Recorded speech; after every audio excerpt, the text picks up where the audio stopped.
So we'll start with what is biologics. As I mentioned, I've been working in biopharmaceutical industry. So what are biologics? So biologics are complex large molecules which are drugs, and they are mainly produced in or derived from living organism, living system.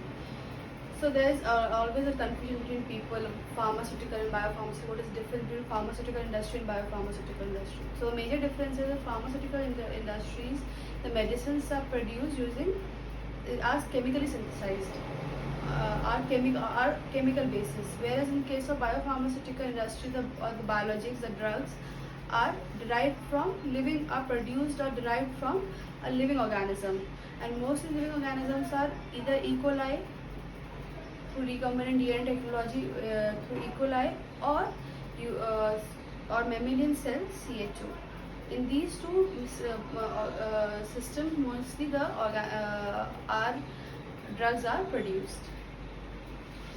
So I covered what the biologics are difference also I have explained. Now moving on to regulatory affairs. So what does a regulatory affair? We have a particular department in every organization of regulatory affairs. So what they do is, it is similar to like the role of an advocate.